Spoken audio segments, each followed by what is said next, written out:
Hello and welcome to another episode of Never a Straight Answer, the podcast that aims to cover a wide range of topics from conspiracy theories to popular culture and news. I'm your host Gaz, and joined in the studio as always, he's the time-tinkering, time-travelling Taylor.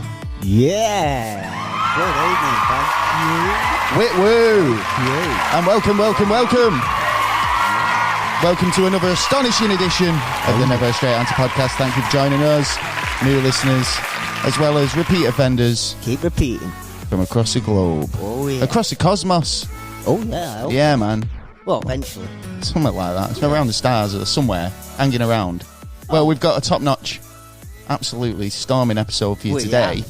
It's a good topic. We've covered it before, but it was way back when, and it's such a crazy topic and such a good rabbit hole to fall down. We thought we had to return to it. Right. So we're covering it again. Yeah. It's the man out of time, the man himself, Mr John Titor, or John Titor, however you want to pronounce it. I personally listened to the John Titor Coast to Coast recordings quite a few times. All right. Over the last couple of years. So interesting. Oh, yeah, but definitely. obviously it just means you got better insight into the whole thing. Well, yeah, more information. But yeah, there's a few bits that I wanted to cover because obviously there's been questions. Obviously this guy claims to be time traveller and he had information about the future. Yeah. So there's been people asking on message boards, wondering what he's had to say about 2020. We'll get into that a bit later on. We will. Obviously. Oh, computer's making bing bong noises. So yeah, it's an amazing tale, believe it or not. Anyway, we'll be getting on to that a bit later on. We will. You damn skippy, we will. Yes. But anyway, if we've got the time. If we've got the time, yeah. What have you been up to this week, Mr. T? Just more research and that. More research and that. And you? What about you? It's your birthday today, isn't it? Don't. I've been followed by numbers, man. The numbers are following me. I know. Getting followed. Do you know when he's like, I'm not being funny, but I asked this on Twitter last week, he's like, does anybody else get this where you get a number that crops up more than most? I mean, is it just me? No, yeah. Is it? Yeah, no, well, yeah. I've been told a number, right. and I look out for this number. Well, the number 310, or variations of, the 3 on its own and 10 on its own, or 310 or 103, right? Yeah.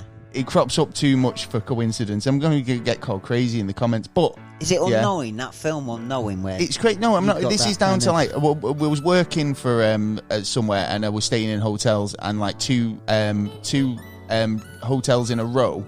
I was in room 310. Yeah. Right. Okay. Now, bear in mind, this dawned on me the other day. Yeah, that we're recording episode 103 tonight. Yes, it's also the 3rd of October. Oh. Or if you want to flip it around in American, 10-3. There you go, 103. You know, I think, and then the fact that it is my birthday as well, I think it's a bit too coincidental. But it is episode 103 tonight. It is. Oh, it is. Something in it. Something to tell you sounds like about. It with all them number connections. Also, watched The Boys this week.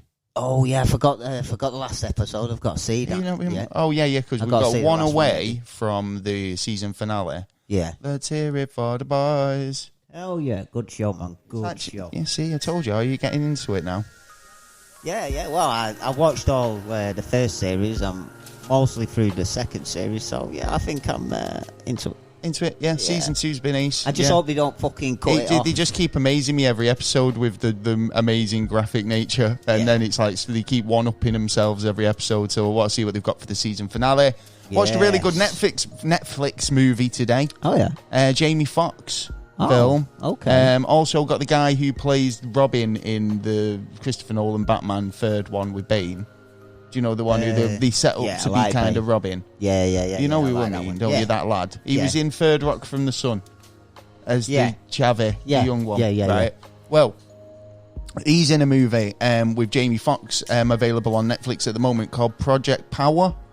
And it's interesting, it's a good film. It's like basically if superpowers were a narcotic and they're on the streets and Jamie Foxx is out there trying to stop it. It was pretty good. Definitely worth a watch. What would you star it out of 5? Yeah, for a Netflix movie, I'd say about a 3.5 to 4. It was good. It was a good, decent watch. Other than that, this week, just been doing some podcast bits and pieces. Got a lot of research. We've got a really lot of good episodes coming up. Yeah. So make sure, if you're not subscribed, subscribe. It's something that you definitely do. Yeah. Other than that, we've got just a great show for you tonight. Yeah, as usual. I'm going to forget what button I'm going to have to press now here, aren't I? Yeah. Have you forgotten the button? I do. I've in fact. Go and have a gamble. Go right, on. I'm gambling. Go and gamble. Right. So we're going to start with our next segment. Is he going to get it? No, he didn't get it. So why don't you get a job? Yep, there we go. And it's a new segment this week. Now, so why don't you get a job? Yeah. So, obviously it's times are hard. I'm going to get this segment wrong every week until we stop doing this segment. Oh, no. Do you reckon? No. Well, we know that it's difficult at the moment. There's a lot of people who are on furlough or trying to find new opportunities. Yeah. So we've looked around, trying to find you the best opportunities available. Oh, yeah. I found a couple of really good ones this week. Have you found something? I found one. Go on, what have you found? Well, if you're hanging around Iran or India... yeah, go on. You could get a job as a car plate blocker.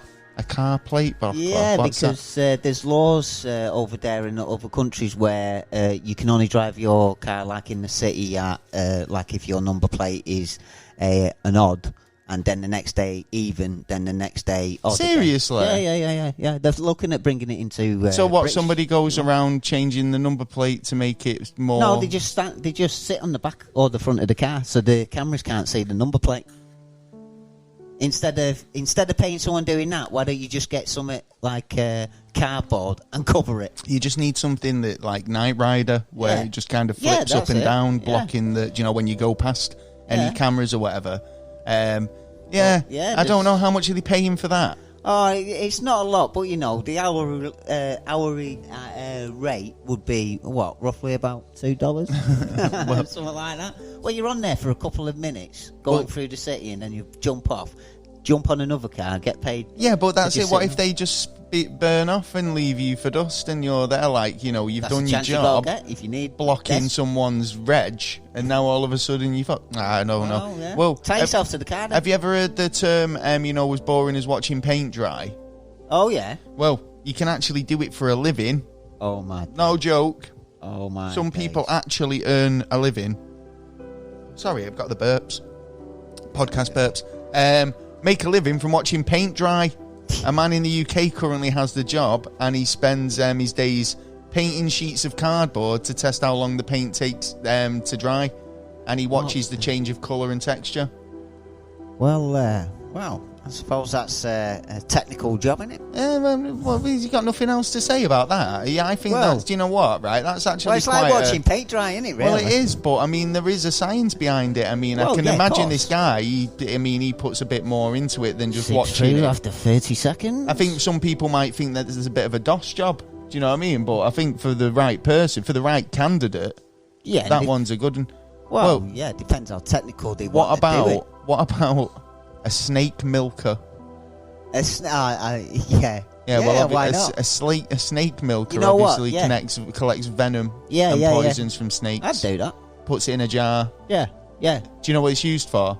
It's used for anti-venom. Anti-venoms, and other medicines. Yeah, because they used to put... I don't know if they do it now, but they used to put it in sheep. Yeah, just thank God there's somebody out there who's willing to do that job, I suppose, isn't it? Yeah. Well, not only that, obviously, there's jobs you can go into, but you can also retrain. I found this one.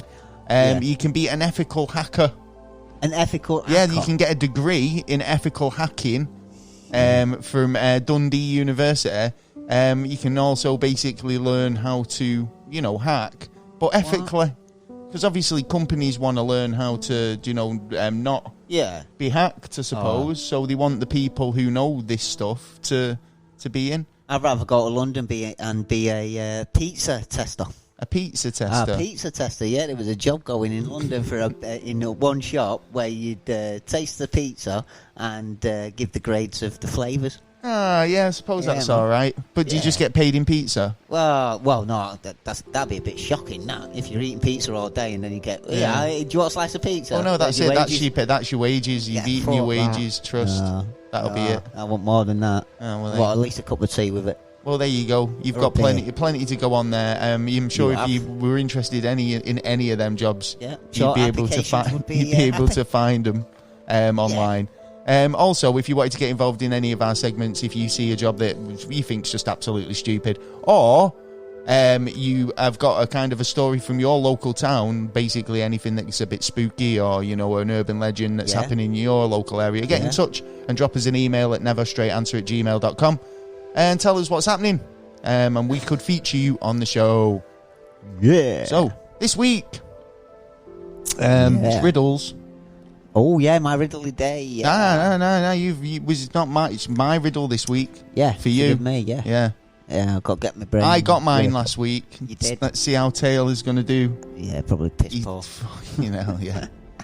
Yeah, you give right, me we've started on a fresh sheet, yeah. We have. Right. I feel like we're rushing through it this week with that. But, you know, slow it down a little bit. Yeah. Slow it down the tempo. Listen to the soothing melodies in the background. Yeah, that's soothing. You know, it's a Zen garden going on. Right. Yeah. Clear your mind. Get ready for the riddle. Are you ready? No, my mind is never clear. So You've just got a busy mind. What you do? I have. Very true. Well. Yeah, go on then. I think it's clear enough. I've got a little space in the left. Have you got a bit of space? Yeah. Right, okay. So, this week, the riddle. Go for it. What is always in front of you, but can never be seen? Always in front of you, but never can be seen. Yes. Your nose? Your nose. No. But I like that you actually came up with a first answer that you thought of, so you know. Yeah. I often try. First thing that pops into me. I'll give you again. What's always in front of you, but can never be seen? And while you're thinking about that, we'll be talking about the our sponsored link this week, which is Amazon. 30 days free trial on Amazon Music. Also Amazon Prime Video if you want to get over there. The link's in the description. Also a really good time to watch up some really good shows. Check out The Boys. And also a lot of different music as well as podcasts on Amazon Prime. Ooh, so have you had I think, can you... Brain? The brain? No? I'll give you to the end of the show, but have a good think. Keep it in mind. No, I think you need to kind of move. I'm not going to give you too many clues, but I'll give it you one more time before we go, and then I'll come back to you later. Mm-hmm. So what's always in front of you, but can never be seen? Bacteria? Air? No. Right, well. Okay. Yeah, so like I say, 30-day free trial. Yeah. Pay later, and obviously you can cancel whenever you like. Yeah. Link in the description for Amazon Prime Video and Amazon Music. It's like I say, interesting topic this week. Yeah. So we've discussed it before. Now, if you didn't know what the tale of John Titor, right? It goes back way, say early 2000s, late 1990. I think it was around about 1998 when the first sort of faxes came through. But the first online posts were definitely around 2000. Yeah, but I thought then he's come in 2000 and he left in 2001. No. Well, there was faxes from John Titor or a time traveller claiming to be John Titor. Yeah. As far back as July 29th, 1998. That was his first fax. When basically Art Bell had open lines on Coast to Coast, where he'd invite people to call in and become, say, you want to be if you're a time traveller, we want to hear from you, call in. Word. And he'd get people ringing up, and over this course of this evening, he had a few people ring up, and, they were entertaining the stories as genuine time travellers, right? Yeah. Some people, obviously believed it. Art kind of listened to him and give him the benefit of the doubt. But after the first, after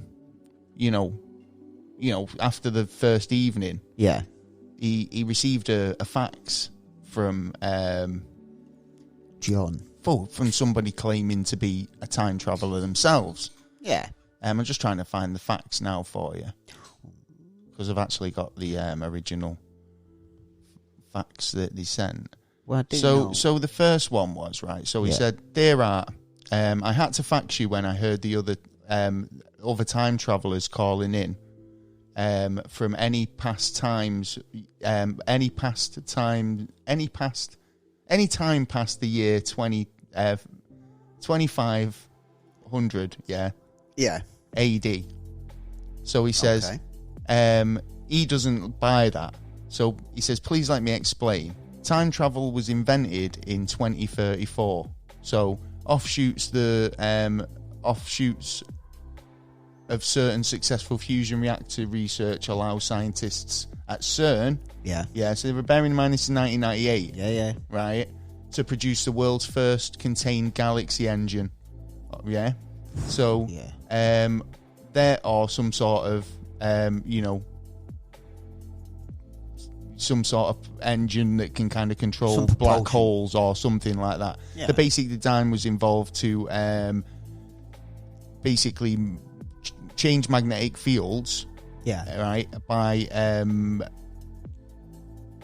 altering the speed and the direction, the rotation of the travel, both forward and backwards in time.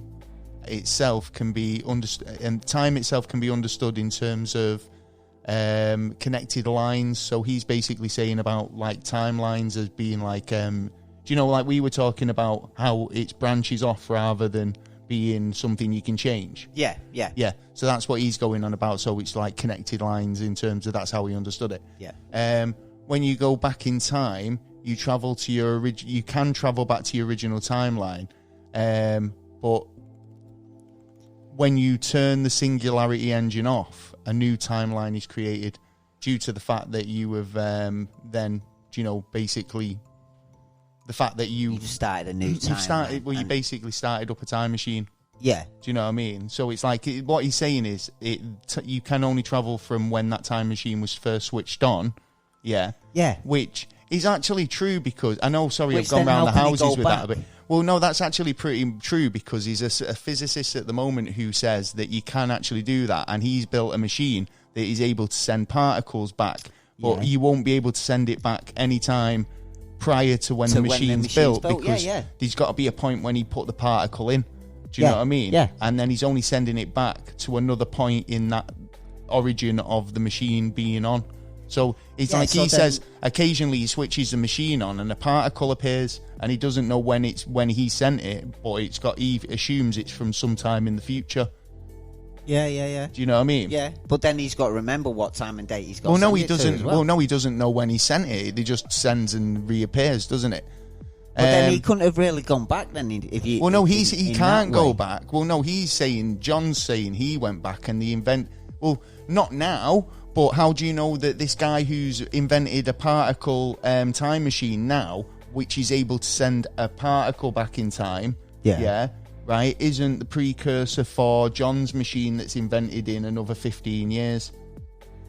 Because, like, it's the same, because it's not the first time I've heard it, how you can't go any further back from the time of the machine built. There's a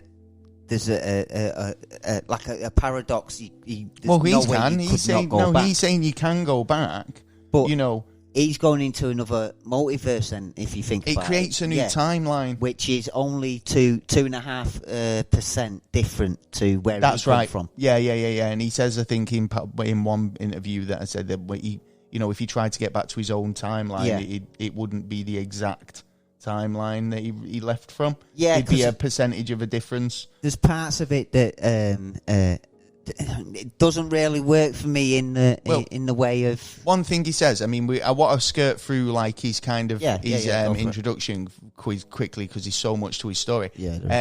Some interesting outcomes is that he's met himself. He says he's done this often and he's taken his younger versions out of himself for rides before having to return back to his new timeline, or gone back to, or he's gone back to his own timeline, or he's had to go to his own. It's getting confusing already, isn't it? So basically, most of the time, changes are subtle, but sometimes they're very noticeable, like a new car model, or that's something that doesn't exist, like a book that comes out too late or whatever. Yeah. So when I read that, I was like, Mandela effect. Yeah. Yeah. But, you know, totally see that. Unfortunately, it was also discovered that anyone going forward in time from my going off point, which was 2036, hit a brick wall at the year 2564. Yeah. So he says, please pray that we discover the reasons why there's no apparent future after this date. Could it the machine would be gone, or could it that we could be gone? Or it could be the universe could be gone at that time for all we know. Well, he actually went on to describe why, you know, because obviously people were like, why are you here? Why are you a time traveller? Why you were interested? Because he did appear. I mean, he sent Art Bell a number of faxes, and I'll go over a few of them. Yeah. But obviously that initial fax sparked a bit of interest. But Art Bell had gone off air for a while at that point, So, like, it was a while before he returned. Yeah. And I don't know if he had bad health or what, but he didn't return till like 2000 or coming up to the 2000s. And obviously Y2K was on everybody's minds. Oh, yeah. And he was like, you know, he said basically people would be frozen to death, governments would ensue martial law, power failures, planes falling out of the sky, mob rule, you know, all these things were predicted. Yeah. And obviously he decided to send another fax to Art Bell saying, you know, I'm glad that you're back, but I wanted to send you this fax again because I didn't want it to get lost in the, you know, the shuffle and all the rest of it. Yeah. He was obviously, you know, he sent more information about his, you know, time traveling adventures, I suppose. Yeah. And he started talking about obviously why he was here and why, you know, what his mission was, because he started appearing on the Coast to Coast message boards then, and everyone was like, you know, people were asking him questions, and he was going on by a time traveler. He was going by the name time traveler _0, and he was happy to answer to any question that he was asked. Right. So basically, like, you'd be like, well, what's your business? And he'd be like, oh, you know, I'm a military guy, and they'd be like, you know, why you here? And he'd be like, well, I'm on a mission to get a piece of equipment. What equipment did you want? And he'd be like, the IBM 5100 computer system. Yeah, because it was easy. Do you know, actually? Well, actually, that computer system from 1975, right? Yeah. There was a reason why he wanted that, but... It was the chip on it. Well, we'll go into it a little bit later on, because I thought it was really quite interesting, the fact that why he wanted this computer, right? Because there was a reason. But he's decided, you know, obviously to put all this information out, right, and go on these message boards. Yeah. Like you said, he was very free with the information that he was delivering. But he had one rule, that he'd never give you anything that would be financially, you know, beneficial to you. Yeah. Do you know what I mean? That's right. Yeah. So, but he didn't care. He didn't really want to tell anyone he was a time traveller, but he didn't really want to hide it either, and he didn't really care about us. We thought we were selfish. Oh yeah, he thought as a sort of a generations, we were the most selfish generation. They were actually scared of what we would have done if we knew he was a time traveller. Obviously, right. So people asked him questions, and he made a lot of predictions. Do you know what I mean? There were some prophecies that he made. Yeah. This is where it gets interesting for this year. Yeah. Because although he did make predictions on certain years, so he claimed that back in 2008 the Olympics was going to be cancelled. Yeah. But obviously this year the Olympics has been cancelled. That's never happened before. Yeah. Do you know what I mean? Like, it's the only year it has ever happened. It reminds me. I mean, it's not 2008. It's a bit late, but if you wanted to believe in John's story, you could argue that he could have been successful in his mission, pushed back certain events. Do you know what I mean? And don't forget the 2.5% difference as well, just slight difference. Well, a lot of people have been asking on the message boards now, did he say anything about 2020, any pandemics, anything like that?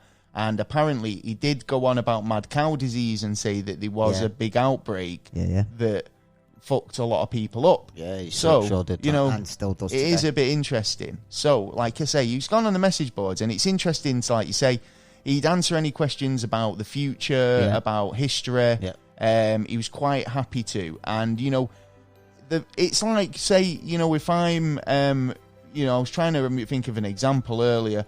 You know, if I'm have a profession where I use a piece of equipment, say, like, you know, I'm a carpenter and I've got a saw, for example, like, but it's in a power saw and it comes with a manual and all the rest of it. Yeah. You know, I can use the saw. I'm trained in using it. Well, I didn't invent it. I didn't build it. I'm not the engineer. No, you just use it. I'm just using it. Yeah, I did. And that's how he explained his sort of involvement in this using a time machine. Because apparently back then they where he come forward from, then everyone knew that the government had a time machine. Yeah.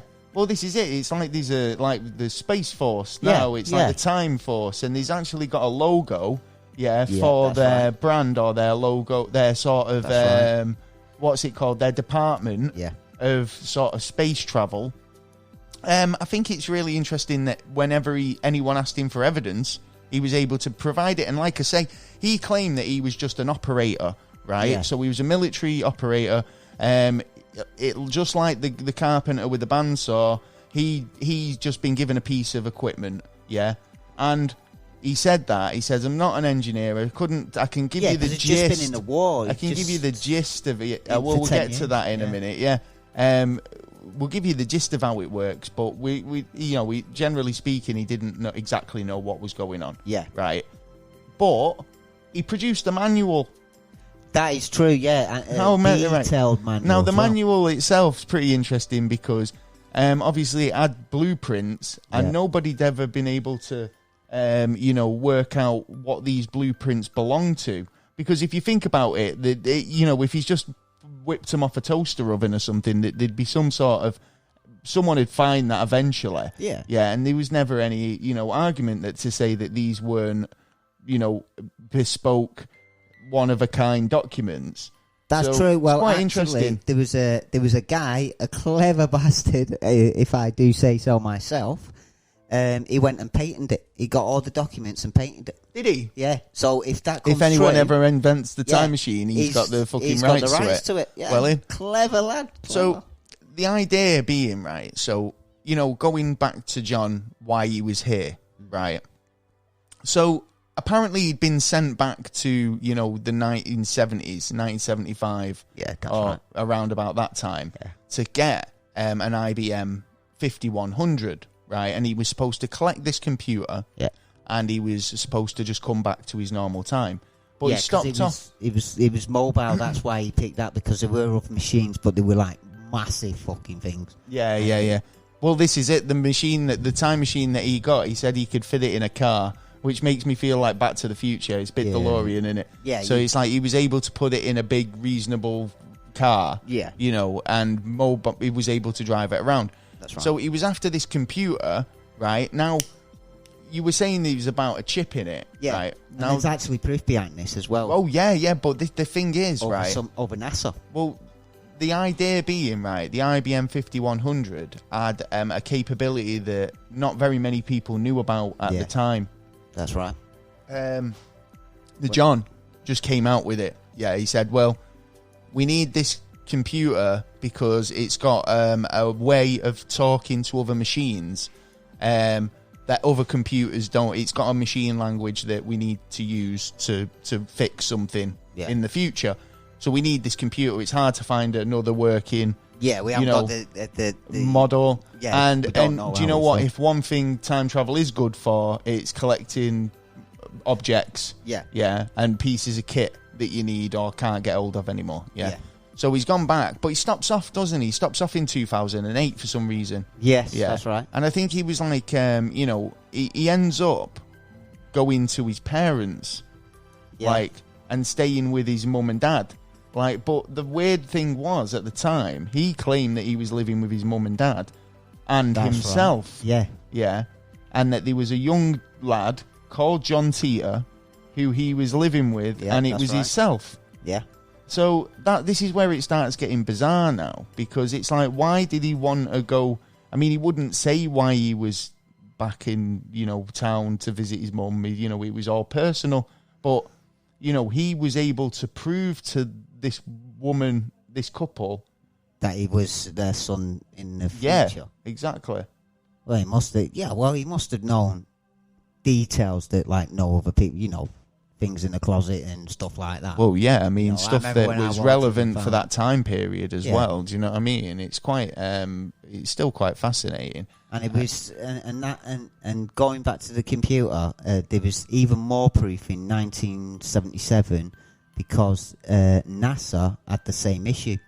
One of the rockets, after they destroyed all the equipment and the chips and started building the next rocket, they actually needed the chips that they actually destroyed. Well, he said, so it does actually happen. He said his initial flight, which was from 2036 to 1975, which was 61 years. Then he went from 1975 to 2000. Yeah. But like you said, that makes no sense because he originally posted the things in 1998. Yeah. The original first faxes. Yeah. Later this year, but again, you could say, oh yeah, there was loads of different versions of him. Later this year, one of the two favourable windows will be open, and he'll be able to return to 2036. 35 years. I'm here now. Have you seen the personal video? Reasons. He doesn't say what they were. Personal reasons. Supposedly, I found it today. Actually, there's a video out there that shows him actually leaving. Leaving where? Leaving here. It basically, there's a guy stood. Or does he get in his suitcase and just go it's a bit grainy, but he's in a room and then he's got like a light on him with a red, infrared light, and he's beaming it all over, and the light's changing direction. It's not keeping in a straight line. It's just moving direction. Then he turns round, and then a big shiny light comes up, and then he goes. Right. He disappears. I don't know if it's official or not. But it looks all right to me. But better than the pictures that have come out. Yeah. Well, like I say, I think, I mean, like, I've not seen that video. I'd like to see it because, like I say, I think the idea. I sent it to you. Did you send it, man? Yeah, I did send it to you. Yeah. When did you send it, man? I sent it this afternoon. Oh well, there you go. I've not had a chance to look at it. Yeah, no problem. But I think the idea that that's the seller for me. I think it's the tech. It's the when I first heard this story, it was the idea that there was this sort of proof. He was able to provide proof, and not really, bat an eyelid about it. So sure of himself. Very and open, the details that he came out with. Obviously Coast to Coast listeners were kind of a bit stunned on the fence with it, with a few of them. So, he said that he stuck around or came back for the 2020 for personal reasons. Yeah. Obviously, why would you kind of go on national radio and then start telling everybody you're a time traveller? Well, unless you were trying to change the course of something or change something for your own personal reasons. It sort of still, it doesn't work even if he was a hoax. It doesn't work for him because he's getting nothing out of it. How do you mean? He's getting nothing but like a story's been put out there. But if he was a hoax, he could get away with it. And the way he was being so honest, and there's actually there is people out there who've had a look at the specs of the details of the machine he's been using, but then there's quite a bit of evidence in different places. I mean, how did we know about the IBM computer? No one knew about that except for, I think it was 5 people. That was all that knew about it. I know, there was actually very minimal people who actually knew about the. They said that you would have actually have worked for IBM to know about it. Yeah. Do you know what I mean? And so it's like how he had that information. Now, even the stuff about CERN that he brings up is kind of interesting, but I was reading actually a couple of days ago that this information on CERN and the plans were there as far back as to 1995. So, if for a clever person to be able to throw that in there. And not many people knew about it at the time. Yeah. You know, you bit of research. To know, a bit of whisper, exactly. This is it. All you need to do is throw in a couple of things that people recognise, and then it's kind of like, oh, that's piqued me interest. Yeah, and the internet was just starting up around then as well. So you had that, and companies were using the internet before anyone else, really. So, I mean, I think...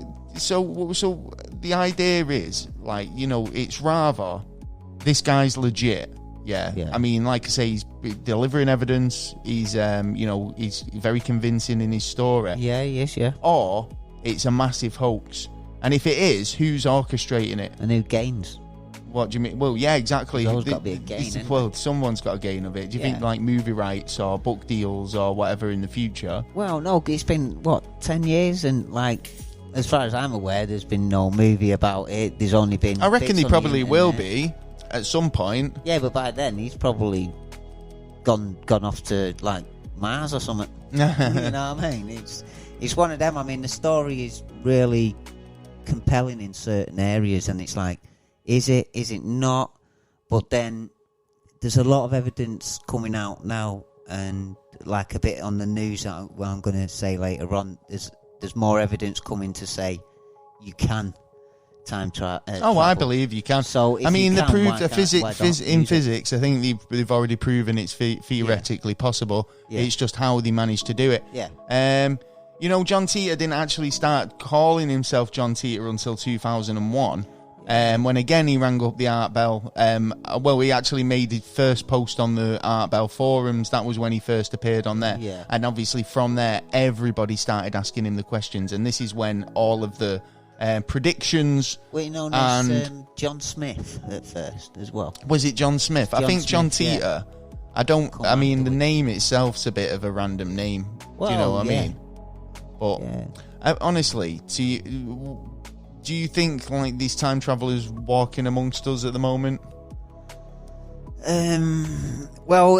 Changing stuff. All right. Let me put it in this way: if time travel is possible, and we do find it, it's guaranteed that we will use it.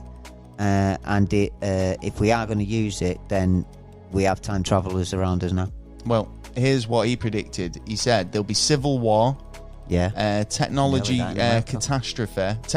catastrophes, an outbreak of Sheffield-Jacobs disease, which is a fatal degenerative brain disorder, which is similar to mad cow disease.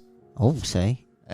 Also, you know, he basically said there was going to be a lot of things happening. Obviously, with the Civil War, there'd be the cancellation of the Olympics. Yeah, the Civil War between the cities and the actual. Look, I mean, I can understand why people are asking questions now, because even though, like I say, a lot of the stuff that he said might happen is starting to trickle.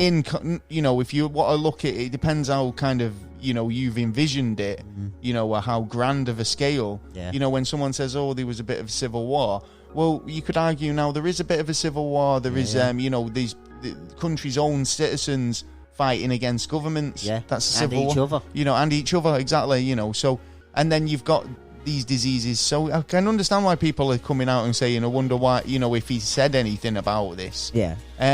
Obviously, there's a lot of most of the predictions John Titor came out with didn't come true.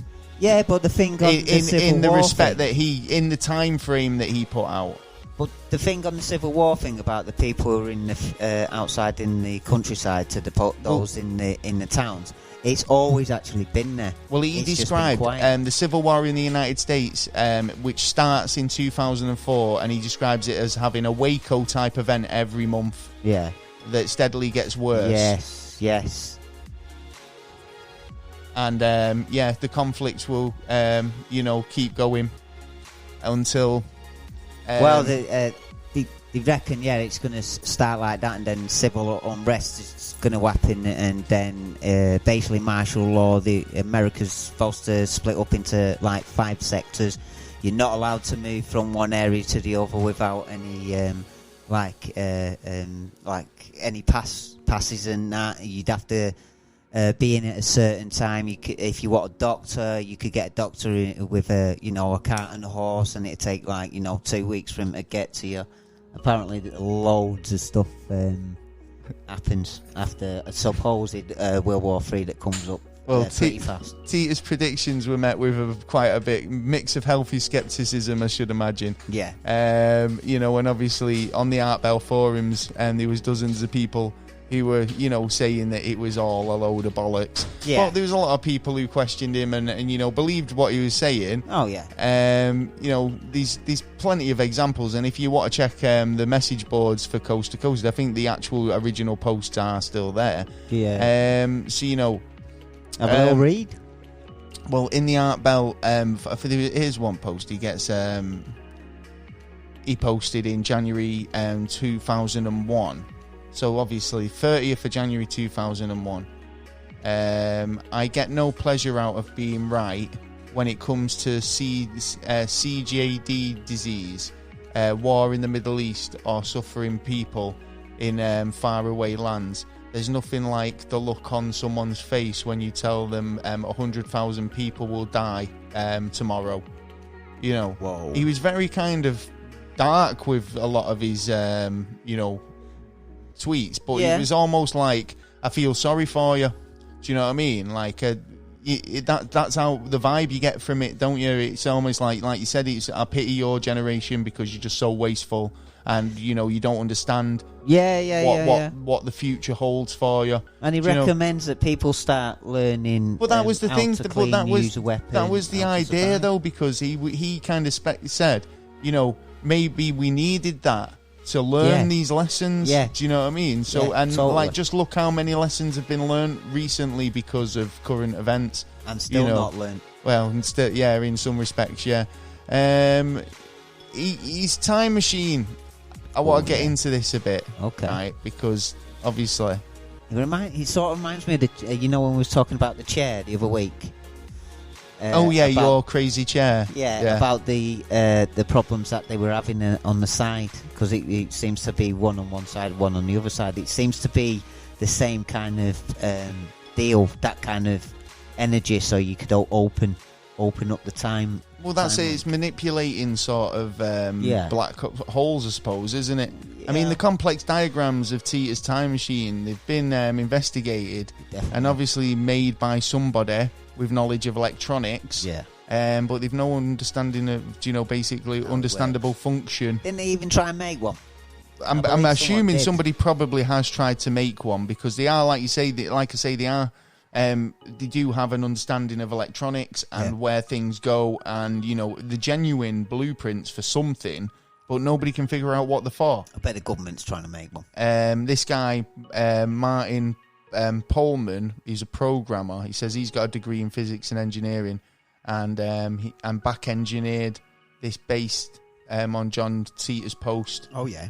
I've worked for a large software company. And have no profit motives. I just wanted one, and I don't have any means to build. What was it? I don't have the means to build it.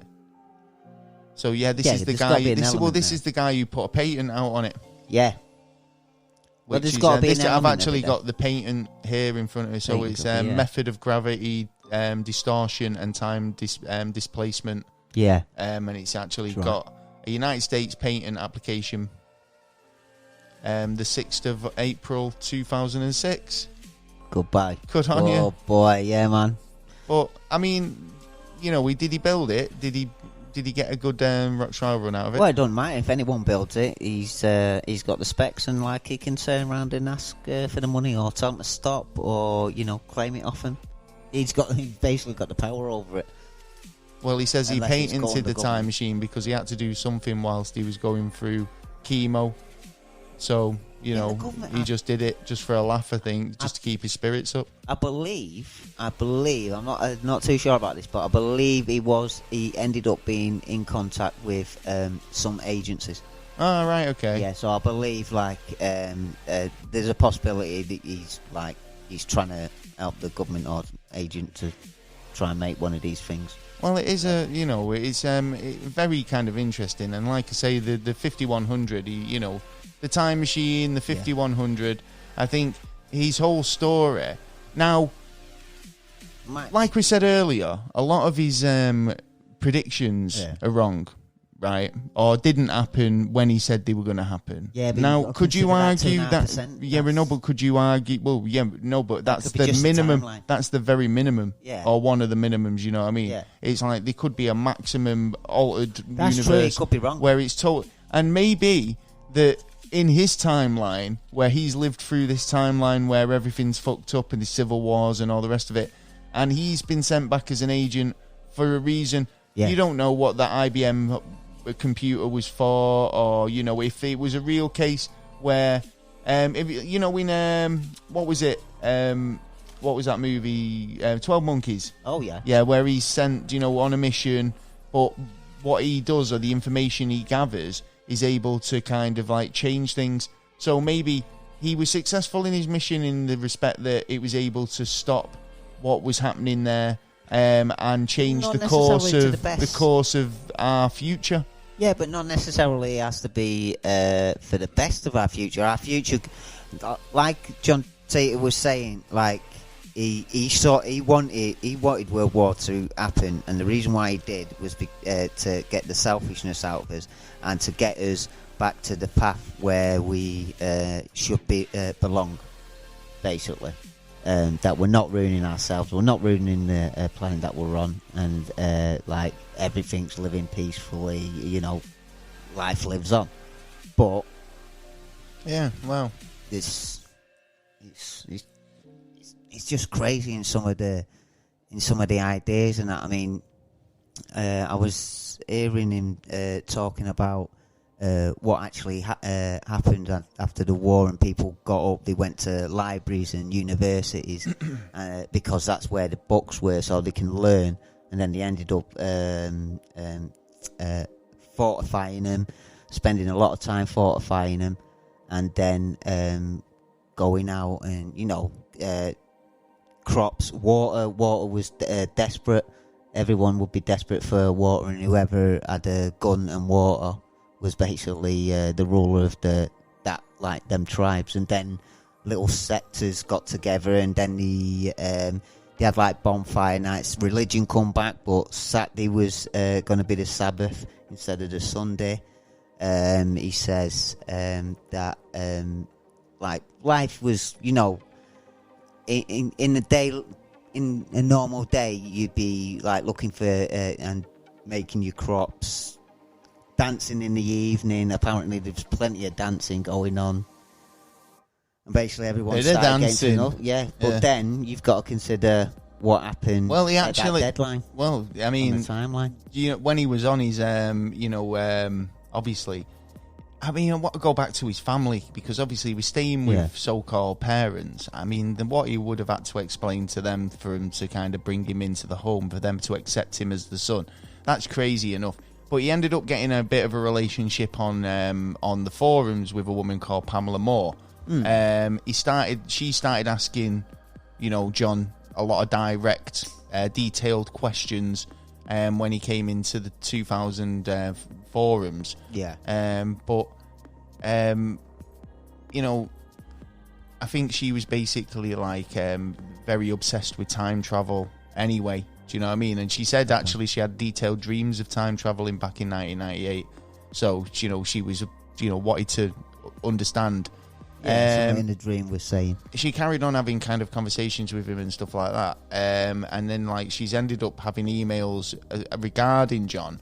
In fact, John actually apparently left shared with her a secret song that she could use to identify any imposters, anyone claiming to be John in the future, because the title John Titor was supposedly something passed down like a James Bond type thing. Because it's funny that actually, it's funny that because he's... That's funny, CIA, John Smith. Yeah, well, yeah, they do John Titor, whereas, I mean, did he use Titor because of this guy? Maybe, self-fulfilling prophecy. Yeah, well... I mean, the fact that he's supposed to be a military guy and he's putting himself out there in the public domain, and saying, I'm a time traveller and I'm here, you know, at some point, you know, he got a 10-year war. Yeah, I know, but he's so famous in that respect now. Oh, you know, like people know who he is in terms of like what this story's about. So surely that's got back to the future. And you're like, John, what was you doing? Pissing about in 2000, writing a load of emails. Yeah, I had nothing else to do. You know, I was out of work. I was. I know, but you've, you know, butterfly effect, bro. You've just changed everything. Yeah, you know, I wouldn't mind, but I mean, it's like. Well, yeah, do you think he is? Well, there is a big thing that there was some smoking gun evidence to say that they know that this is all a big hoax. He was supposed to be an entertainment lawyer called Maury Haber. Right. And people have done investigations on, you know, John Titor and Maury Haber. And they reckon that this entertainment lawyer from Hollywood or wherever he was from, you know, was basically his writing style matches, the family admitting to be involved in some sort of description, some way to the hoax. There's a lot of evidence that points in his direction. But like you said at the beginning of the show, for what reason, for what end? I don't. Some, you know, was it just a big giggle? You know, was it curiosity to see how far he could take it? Well, do you know who they reckon that he could be? Go on. Who he is now? No, go on. Yeah. If this guy's a real guy, you mean, like, if this isn't a hoax or if it's legit? Right, well, one, there's something come out, I think it was this year, I can't be 100%, but there's 7 pictures, right? And it shows you 7 pictures in 7 different areas. You know, like, he's seen JFK, not on the... Oh, do you think he's the guy behind the grassy knoll? No, well, he was somewhere else, and he had a picture with him. But these pictures that are turning up, which I had a look, were a little bit kind of strange. I think they're... Myself, personally, I think they've been doctored. Probably, I do think they've been doctored, because it seems to be the same old character with the same uniform, but it seems to be a darker area around him instead of, you know, the lighter background. It just doesn't work for me. It doesn't seem to work. But there's a question to say that he possibly is. Wait for this. Go on. Donald J. Trump. Why do you think Trump's involved? Well, now there's a lot more information coming out saying no, it's not Donald Trump. They reckon actually it's his son, Barron Trump. Because Barron Trump is a clever lad. Well, they're saying John Titor was never actually photographed or met in person. His physical absence, you know, remained like, you know, prominent. But Trump's uncle or great granddad worked for 3 days, looked at Tesla's files after he died, and the government wanted to have his files. And he also, well, apparently he was a bit of a nutty scientist, and he was interested in time travel, electric, Wi-Fi, and war technology. Yeah, apparently, and they reckon that that the name John Titor has gone down in history as down in the family line. Oh, right, okay. Like, you know, and it's where Trump, how he got to where he was. Yeah, because there was a whole thing about Trump being a time traveller, weren't they? And that's why he's president. And something about it's so random. Trump Towers, apparently, on November. Now, it's like the Tower of Goza. This is the one, right? This year, he's built a hotel in Spook Central. November 3rd, when we find out who's the President of the United States, hopefully Trump. Go on, son. There is going to be a lot of people outside Trump Towers booing, apparently. Now, it hasn't happened yet, but apparently this year it will happen. And if this happens, it was foretold by John Titor. Well, it was foretold by John Titor that on that day, this specific thing will happen. Right, okay. Now, no one gains out of it, no one loses out of it, well, so this it is works the thing. This is him. his philosophy, though, because he said, I don't mind giving you information on historical events, but I'm not going to give you anything that will financially, you know, profit you. Because there's some that towers area. There's something about that area. Like I said, though, I mean, it's not necessarily what he says he's going to be, and this is how he explains it. Because I mean, people would ask him stuff about the future, and he'd say, "Well, as far as the future goes, your world line is about, like you say, 2.5% different, than his, which could be anything, roughly, measured." Based on his arrival back in 1975, as far as he can tell right at that point, you're heading towards the same events he would call his history up to 2036. However, the very nature of time travel states that every world line is unique, and you were very much in control of what you do and how you get there. So basically, anything's possible. The future's not written. Funny enough, apparently he's also said that this is going to be the last president. Yeah, I read something about that as well, actually. In history, there's quite a number of I think even Nostradamus was one of them who said that the 46th? Because I think he's 45, isn't he? President. Around about, I can't remember. Well, the next one, with this one, will be the last one. The only bit that was different was they said that it would be a black person who will be in that position, and when the black person's there, it's all over. And it was like, right, okay. But now with John Titor's prediction as well on that, he was like, Yeah, I think he made some predictions that people would argue about, but I mean, like you say, there are things that are starting to happen that you could argue are. Yeah, look at all the civil unrest that's going on around the world. Yeah. I mean, it's not exactly the same, but I think there's a few people on chat rooms who were saying that, and that's what I've gathered anyway. Yeah.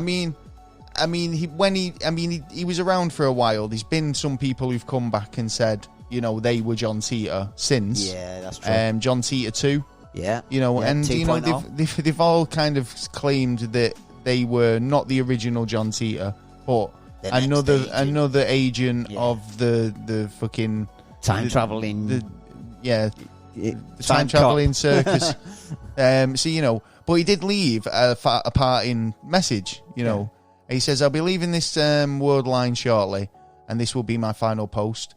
Yeah. There are only a handful of people who will know exactly when I will be leaving, and I'm sure I will let you know when I'm gone, or they will let you know when I'm gone. Yeah. In the last few days, I've found your choices of topics quite interesting from the objective viewpoint. I think collectively answers one of your own questions. If time travel is real, where are all the time travelers?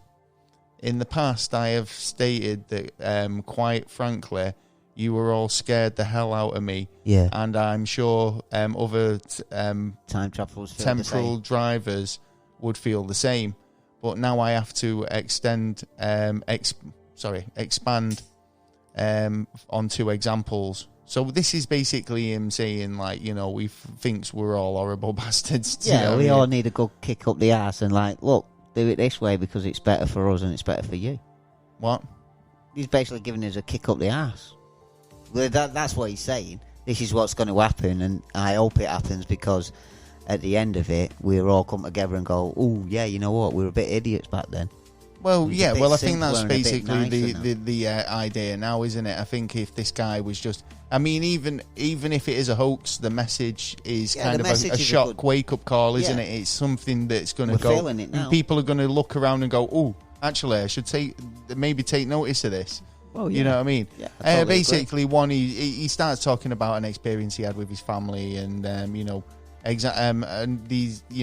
example is the plight of the homeless.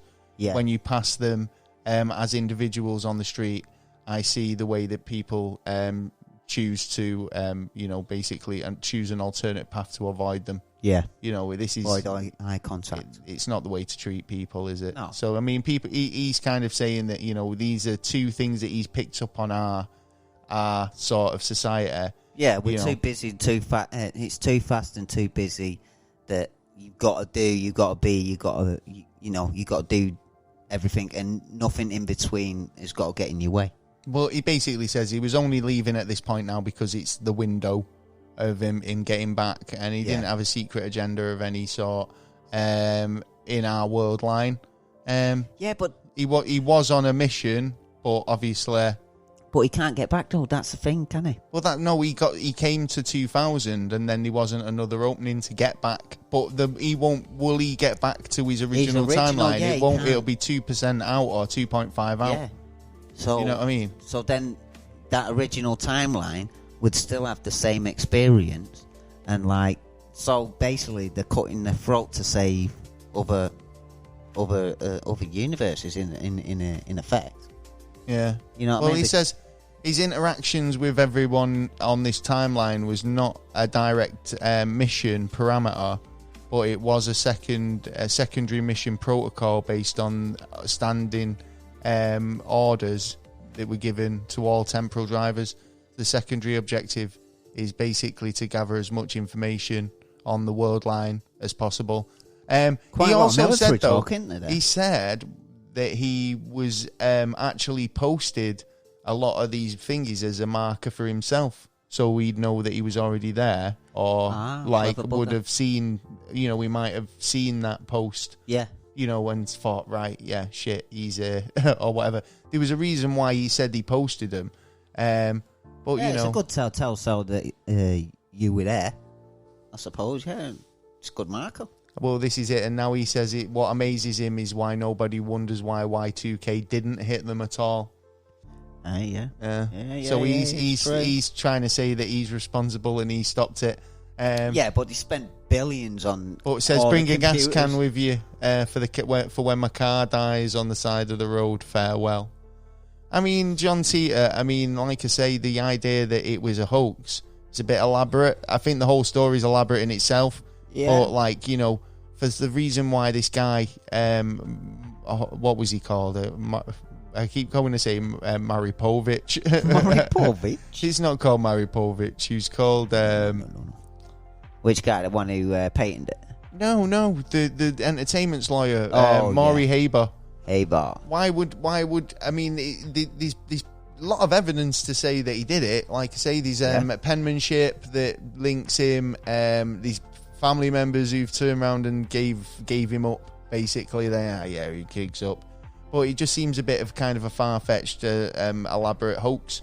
But, if you were trying to make a point, then fair play. But what was the point?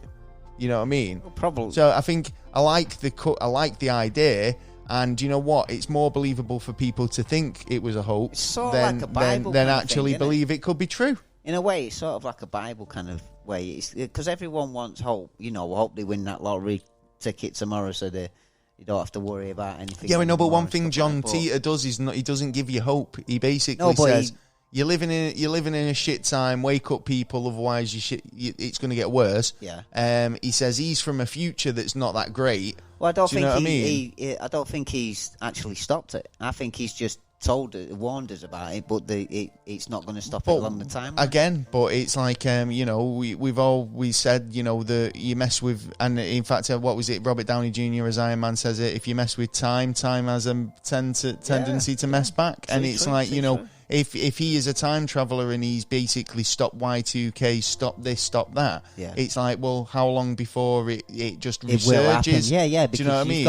It's like, you're just putting it on hold, basically, and then is it a case of, well, where's the time travellers now coming to sort us out with the cure and the vaccine, because we need that now? Yeah. Do you know what I mean? Yeah. So it's like, if the time travellers do exist, can't you just pop in with a vial of vaccine and say, look, we've sorted it, don't worry about it, get this manufactured? No, because that might not give us the kick up the arse to go, look, this is giving the answer instead of making us learn the answer. Well, you see what happens, Well, maybe, yeah. Well, probably. We're still. It's like the Bill and Ted effect, isn't it? If you've seen the new Bill and Ted, that's what they do, innit? It's like, why can't we go forward in time when we have invented the song, to get the song to come back and use it? So it's like, well, why can't we do that? Why can't we go forward in time to a point when we've made a vaccine, when we can bring it back in time and remanufacture it? Because it's the same as you got a time machine, why not use it? Because in the long run, it doesn't help us. As a species. It doesn't progress. Well, it does, because we've got it early then, haven't we? We need to learn from our own mistakes, and we make a lot of mistakes, but, sometimes majority of the time, we don't fucking learn. Well, but, Oh. Well, yeah. Oh. Especially made a mistake. I don't mean it. I'm John Titor. Need more cowbell, baby. Sorry. That's his son. What? John Travolta in the house. No, yeah.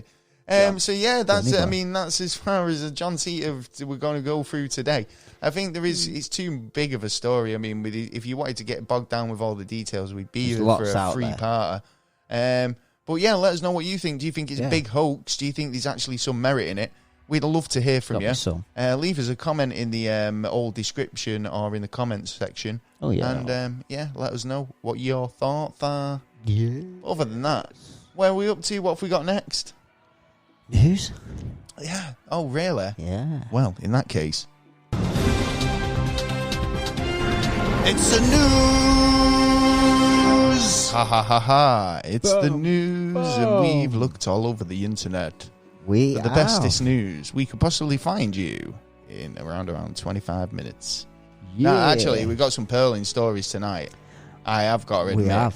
I found some belters.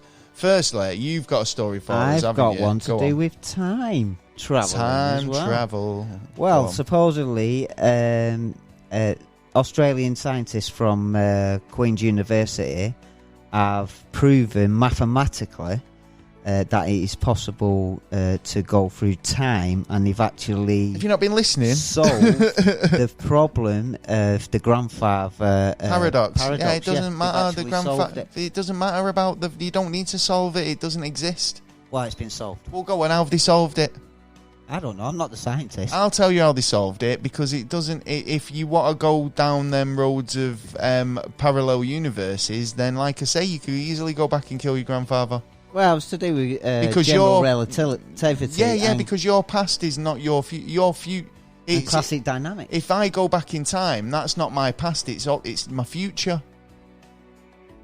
Well, it depends how you know what I mean? Depends how you see the timeline. Because some people believe you go back to where you actually come from. Back you don't actually to where you want go into another multiverse. And well, no, but I mean, you can actually alter time, but drastically. That's too much of a fragile system. I think to protect itself, it would probably branch off, because it'll protect the original time line, but let the actions of the alternate one carry out without any consequence. But why would you need to branch off the timeline? Because you've just changed something. But if you've changed something, then you've still got them. You've lived that life, though. That's what I'm getting at. You've lived that life, so you've gone. All right, then. So we'll use it in decades. So you're 20 years old, right? Oh, fun. Yeah. I am. You from 20 years old, you build a time machine. Yeah. Right. You complete it when you're 40 years old. Yeah. Right. And then you go back in time. Yeah, using your time machine. Right. That's your future. That's still your future. If you change something, then and then it's not gonna ultimately change all around you, because you've still lived those 30 years, and nobody can change that. Yeah, but you can't go back from the time under one aspect. You can't go back past the machine that was made. Who said?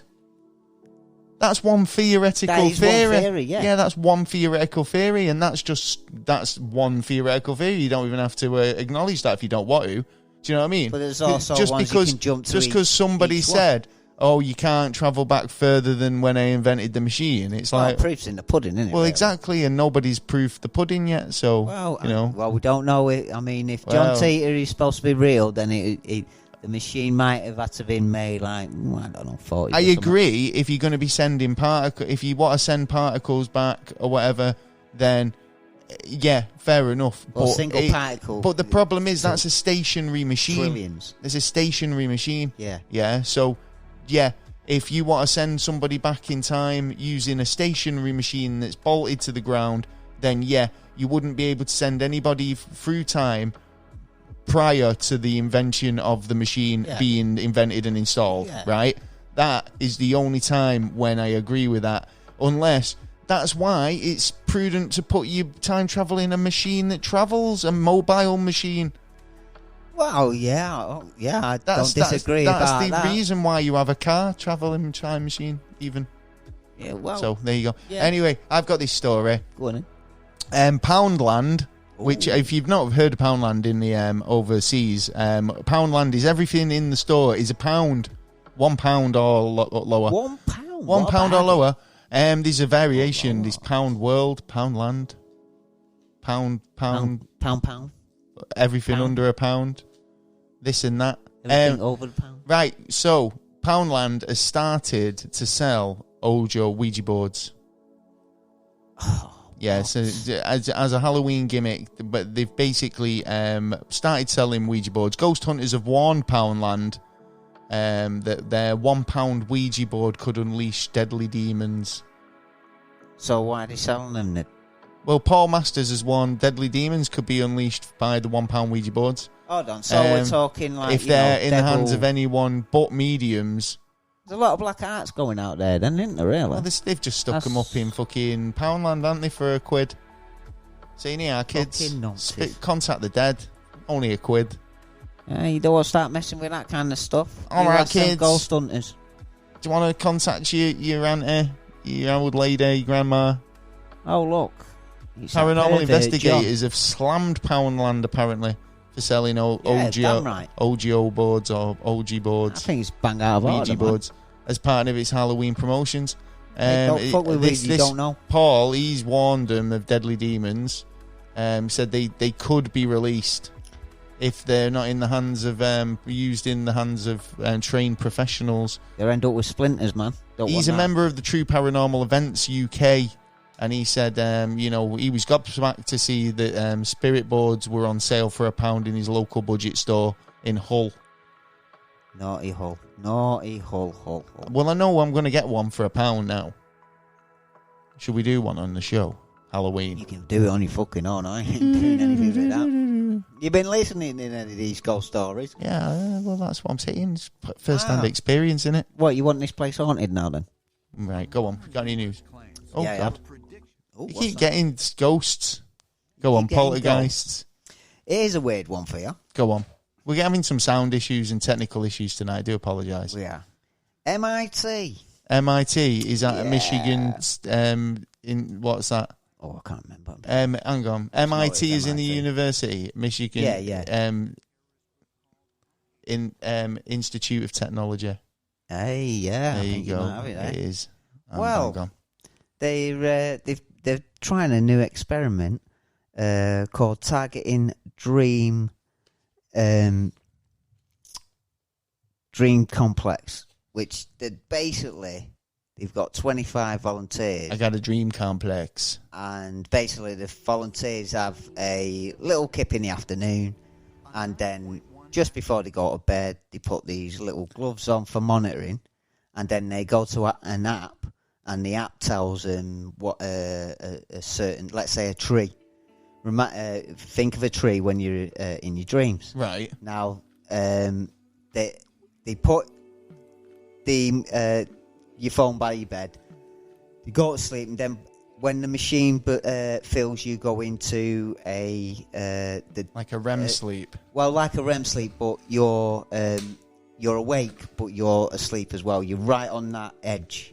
There's a certain word for it. It's complicated, so I'm not saying it.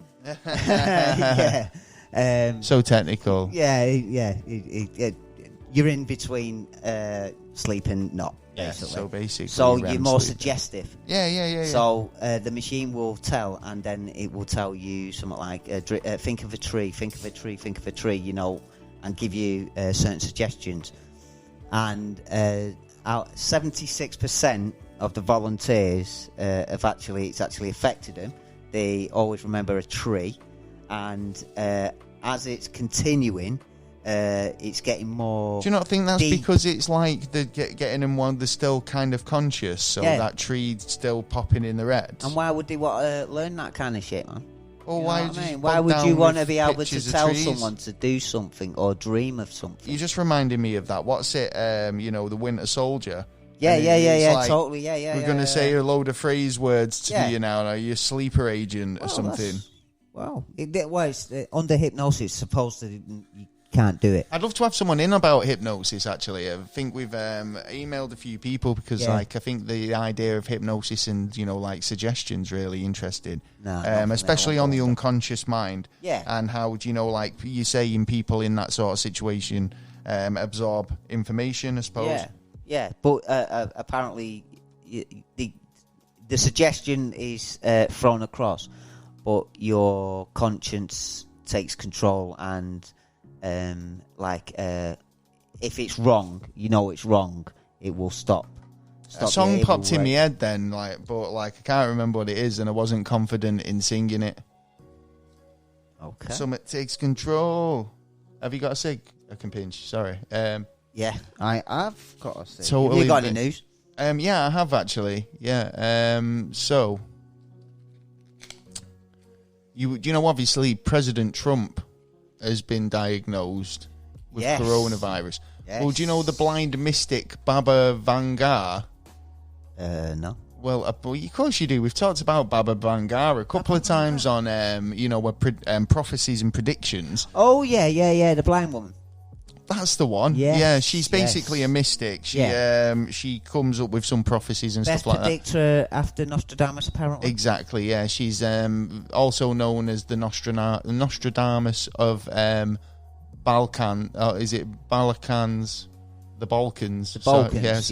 Balkans. The Balkans. Sound like fucking Borat. Hey, look a bit like she's basically claimed to have foreseen this, the suffering of his of a mysterious illness, but in the year 2020. So I got some questions on this actually. Well, don't ask me. I'm not Baba Vanga. Well, no, but I want to know what you think. What would you think if he died now? If he died over it, would you think... Because what we were talking about before, about the 27 assassination supposed attempts on his life, and the so-called, the lady, Sergeant something, I can't remember her name. Well, you could argue that, because other people have been tested around him and they've not got it. Yeah, so if he got it at that, debate... Yeah. Then who he was in contact with, because he's Joe Biden and the rest of his suite. Yeah. Our conspiracy theorist is what you're saying to me is our conspiracy theorist saying that he was tampered with. Could this be an assassination attempt? He was giving it, purposely. Yeah. Because personally, myself, I think it might be time. It might be another stage to the time of the alliance for the New World Order. I think it's time because he's going to be away for 2 weeks, isn't he? If you think about it, but Boris was away for a bit. But you could say that this is all a big publicity stunt because he's a month away from the polls. Sympathy vote. There's a lot said about it's that. Oh shit! Polls suggest that if your president's on the sick bed, that his polls will go up just enough to get him over the line over polling day. It could be all a big swizzle, but the fact that his wife seems fine and she's been given the all clear, but she's been but she's not hospitalised. No, why isn't she been hospitalised? Well, no idea. When the doctors were on the TV earlier, his whole medical staff, they mentioned her. And they went, oh, yeah, thanks for asking about Ivana. It is Ivana, isn't it? Yeah, Ivana. Yeah, Ivana Trump. Yeah, so he said, thanks for asking about her. Yeah, she's fine. She's been given the all clear. So, what about the son as well? So I'm assuming he's fine as well. So it's I'm assuming that, she's been being told that she's got she's been, positive. Yeah. But to an extent where she can still go home and look after herself. Yeah, he's in her own property. Yeah, she doesn't need a hospital visit. But because Trump's the president... every step must be taken.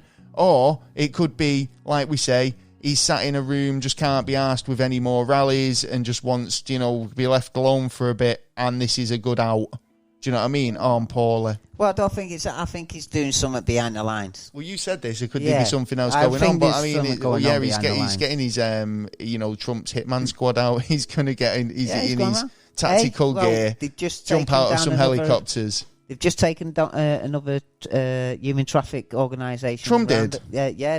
What was it? In his tactical vest. Britain, what was it? I think it was Australia, France, we're going to get Spain, the best tactical Germany, gear we could possibly get. raided. It's going to be really good. Yeah. It's going to be the best tactical gear that anybody's ever worn. Did you watch the debate?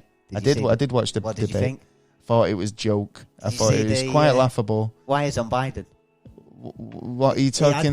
He had one on his sleeve. He's got no strings to hold him down. Are you trying to say he's a puppet? No, he was. There was someone obviously speaking to him because he had something on his. If there was someone speaking to him, sack him because he was crap. Because Joe Biden couldn't get a word in edgeways.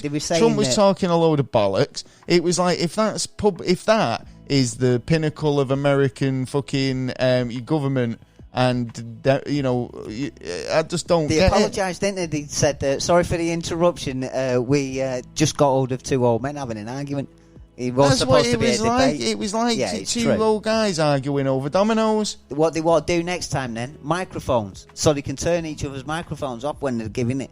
But then again, I think Trump would just walk over. Well, they do that over here, don't they? Yeah, because then it stops the argument and it gives the man control. Whoever's in talking, it gives them the chance to speak. Yeah, you got your 2 minutes. After the 2 minutes, it comes off. Don't get. But that's exactly what it came across as. It came across as so petty. Yeah, it was. And there's two more of them that have come yet. It brought in. Obviously they didn't cover any fucking topics. They just ripped each other's families. Yeah. Yeah. What they've done wrong, what they should have done there in hindsight. Yeah, it's like it was like two petty old women, man. It was ridiculous. I watched it, and I've tried to avoid the news this week, but I thought, right, there's two things I need to watch this week in terms of politics and news. Yeah, and one was Boris Johnson's address. Yeah, which was almost like begging everyone not to give up. He was like, come on guys, don't give up. Lockdown 2 we're weeks. So close to the end now, and it's like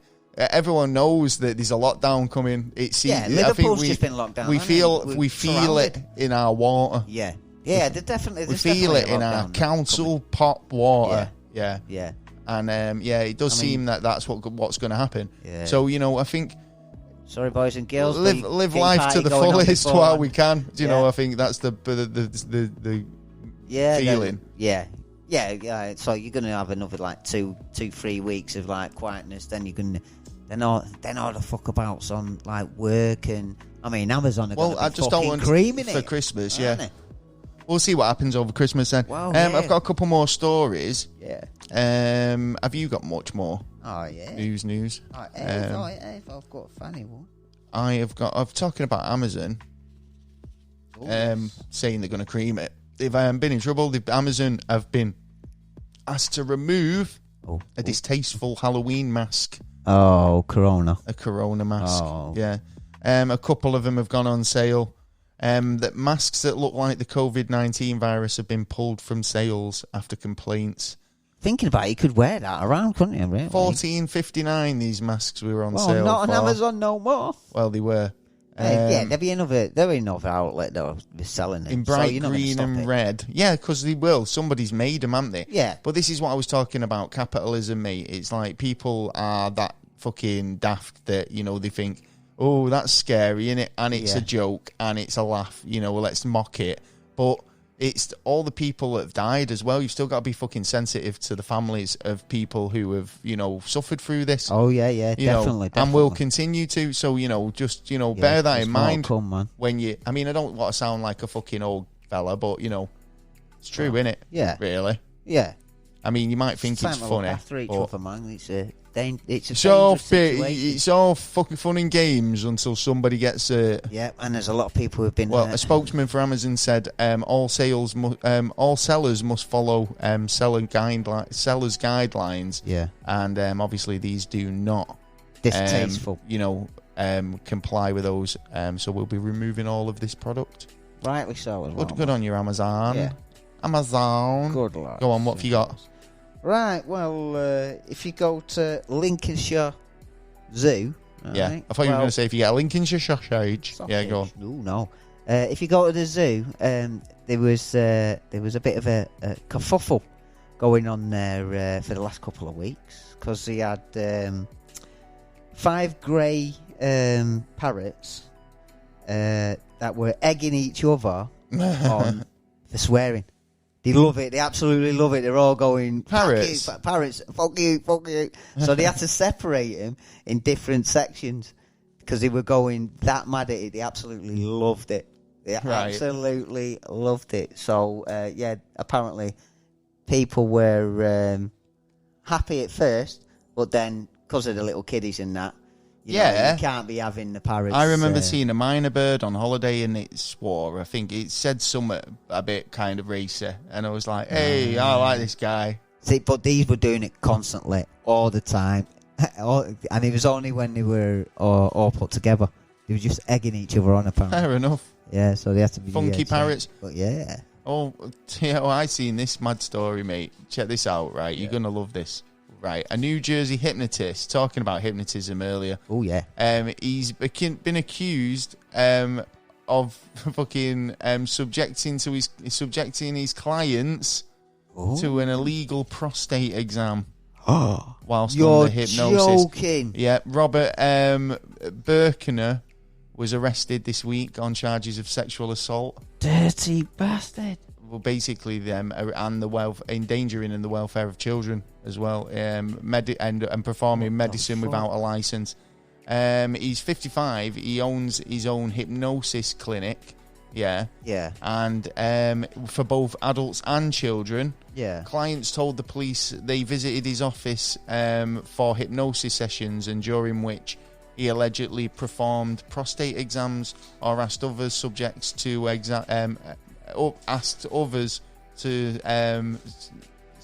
submit to exams. Whoa. Yeah, so he seems like he's been on a bit of a rampage with it, and people, because this is the thing. This is one thing I want to know with hypnosis. I mean, are you? I believe this. I mean, I can believe that you can put somebody in such a relaxed state, but to not realise you're getting a prostate exam, do you know what I mean? That's got to be, you got to be in a deep fucking coma for that. Yeah. You'd be like, the way I believe it is, you don't necessarily. You've got control if you think it's violating. You'd think, wouldn't you? Line. Yeah. Apparently, you're supposed to come out of it because you're still in control. You're just being shown the guideline. Exactly. Yeah. So for something like that, I think he must be a bloody good hypnotist if he can put you under like that. Unless he put them under and then drugged them. Well, there's a possibility of that. A bit of. He's using it as anaesthetic, isn't he? So Oh yeah, it's a possibility. So what have you got? Anything else? I've got some great Rick stories. Moranis. I was just about to talk about Rick Moranis randomly. Yeah. Rick Moranis doesn't come up in the news very often, so when he does, you've just got to pounce on that story. Oh yeah. Rick Moranis randomly punched in the head. Yeah. By a man in New York City. Who'd punched Rick Moranis? The fuck. I don't understand. They knew it was him. I think they just. It's like that guy who kicked Arnold Schwarzenegger. I mean, what was that guy thinking? I know, but what was he thinking? Well, actor Rick Moranis, known for Ghostbusters and Honey, I Shrunk the Kids, was randomly attacked by a stranger on Thursday whilst walking in New York City. Out of order, man. On the Upper West Side, which is that a rough area? Don't know. I don't know. Well, I suppose at the minute because of what's going on. Well, the attack occurred in broad daylight. Yeah, and a guy on Central Park near 70th Street. Don't forget, a lot of people can do crimes at the minute because of the masks. And they took video surveillance. Yeah, he got it off the CCTV. Yeah, wearing a jumper saying "I love New York." Well, sorry, yeah. So, but Moranis' management and lawyers have confirmed he was attacked. I'm hoping Rick Moranis, obviously, he went away for a while. He just wanted a family life, I think. But yeah, man. I'd like to see Rick Moranis acting again because he was such a fucking legend of my childhood. Do you know what I mean? Yeah, but obviously, the next Ghostbusters. I hope he is. I really hope he is. But if he wants the quiet life, then obviously all power to him. Yeah, man. But yeah, fucking idiot. So I hope they catch whoever he said. He said that he's fine, but he's grateful for everyone's thoughts and well wishes. In a statement he put out, he said he had a bit of pain in the head and one of his ribs in his hip, according to the reports. Well, he's getting a bit old now. Oh, yeah, that's what I mean. But, yeah, like, let's hope he was in New York because he was in the new Ghostbusters. Yeah. Yeah, I hope he is. Well, I hope it's a little bit of, advertising to, like... Maybe. He's just getting into the papers and that just to show that he's around. Rick Moranis randomly punched in the back of the head to get him in the papers. Yeah. His mate pays the guy off. Smackhead Steve. Yeah, that's the one. Yeah, go on. I need to get my fame back, man. You know what I mean? Just go on, give us some news. Just tap me in the head and I'll say, he fucking proper punched me.Rik Moranis wouldn't do a thing like that. He's a great actor. He's not. He's a great actor. I know he's a great actor, but he's not. Go. He's not going to. He's not some sort of publicity whore.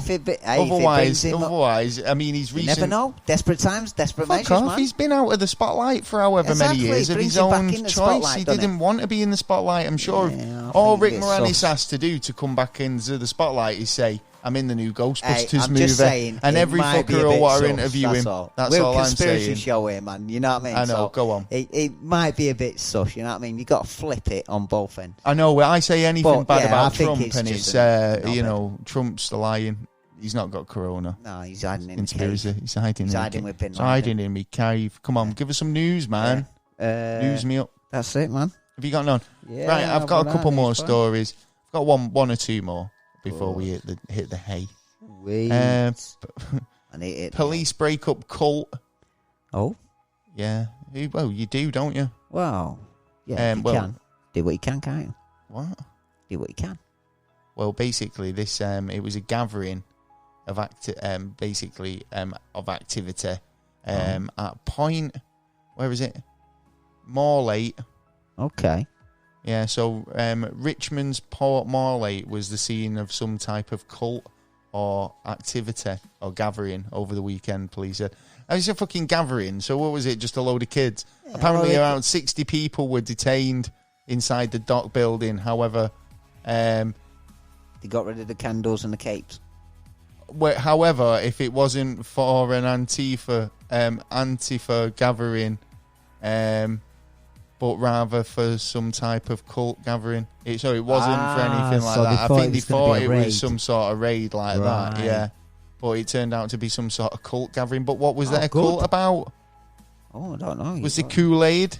Well. Well, apparently the group were listening to recordings about climate change and Mother Earth whilst what the stumbling around a 4-foot model of a vagina. Oh my days. Yeah, there you go. Oh my. So that's what the cult was about. Jobs out there. They were all, this is my world. What the fuck? This is your world. Oh, it's a fucking crazy one. Oh my days. Here's a little last crazy story for you. An art exhibition. It's basically, this is the crap that comes up for art exhibitions. 32 tons of carrots was dumped in a street. What? In London, out on a campus in London University, and it was basically an art installation by a student. What a waste of carrots. Students, they come up. Wasteful. I was a student, so I understand that you've got to come up with a concept and all the rest of it. But I remember dealing with a student. I remember dealing with a student when I was working in one of the universities who said, I want to buy a load of fish. Yeah. Fish? Like for an installation. And I was like, how many fish are we talking? They said about 500. And I said, not a chance. I said, if you can get 10 fish and home them all, then you can have the fish. But you're not having 500 fish. Because what you're going to do with them afterwards, you've got to home them. You can't just buy fish. You've got to take responsibility, people. Yeah. Do you know what I mean? Take responsibility for your carrots. 32 tons of carrot. There's some donkeys out there who are hungry. I hope there's some carrot soup going around that student campus this week. Yeah. Especially when they're all on lockdown.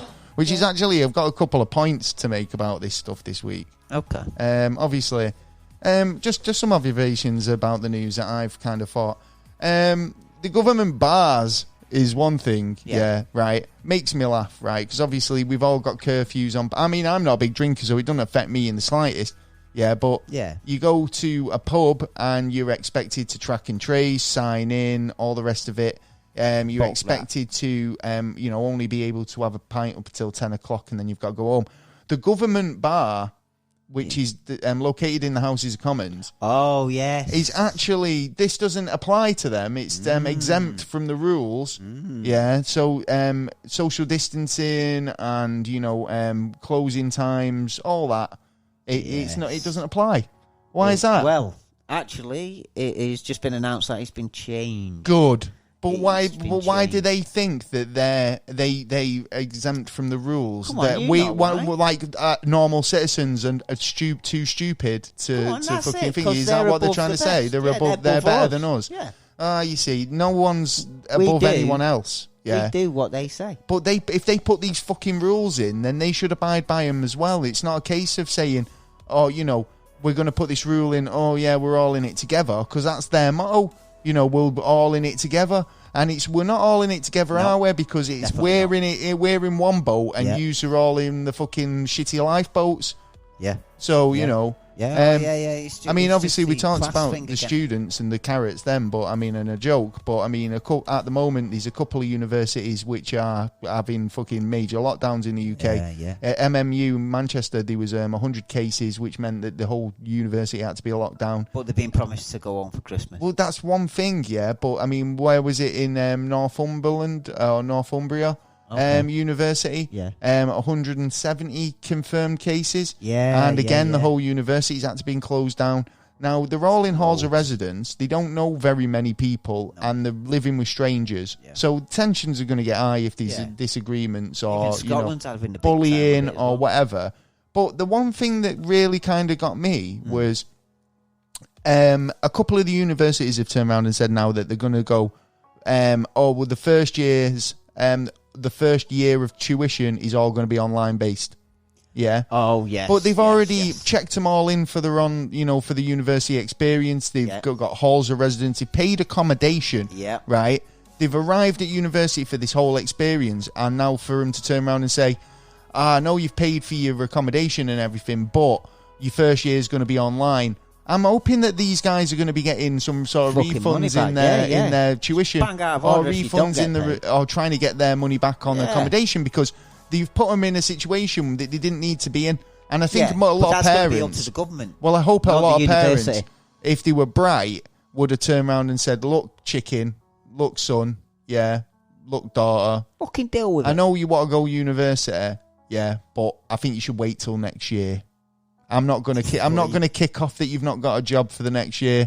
You kick back, take a year out. You can go university when this shit settled down. Because I don't know why a load of parents felt like it was a great time to send the only kids. Yeah, but we thought it was good. Yeah, but they might have been thinking like, I'm watching the news and believing everything I see, and go, oh, it's calming down now. Yeah, it'd be all right. Yeah, they've got the situation in hand, and then realise, maybe actually, they've slipped up. And I mean, I'm not a parent, so it's hard, but I mean, I can just go off what my personal feeling about it, and I just think that I would have just said, look, you're not going, you go in next year, that's it. Well, the university turn around and go, look, right, what sort of university experience are these guys getting at all? They're not getting a good one. The whole point of it is to feel like they're away from home, have a bit of responsibility and all the rest of it. It's like first time living away. Yeah, it's supposed to be good times.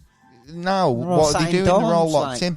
Twiggling their phones. Anyway, so I thought, obviously, it's a bit of a weird one. Yeah, we'll keep an eye on that anyway. But yeah, that's pretty much it for the news. I had a bit of NASA news, but I think we're running out of better time tonight. Other than that, we've got the riddle. So have you had a think about it? Oh shit, I forgot about that. You always do that. But that's because I've got my head in the rest of the show. I mean, I'm not a robot. I'm not a robot. No robot. Right, all right. Well, I'll give it you again. What is always in front of you but can't be seen? Now, we've been talking about this a lot tonight. Is it? No, I was going to say you're back. We've been talking about this a lot tonight. Oh, yes, I know it. I know the answer. I've got it. Time. Oh, my days. Taylor. What is always in front of you, but can't be seen? The future is the answer. Okay.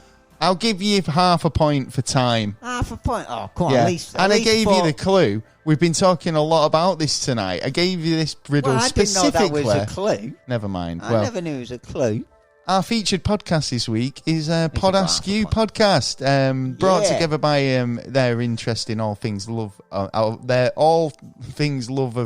Kevin Smith movies, and podcasts, and why not? Eh?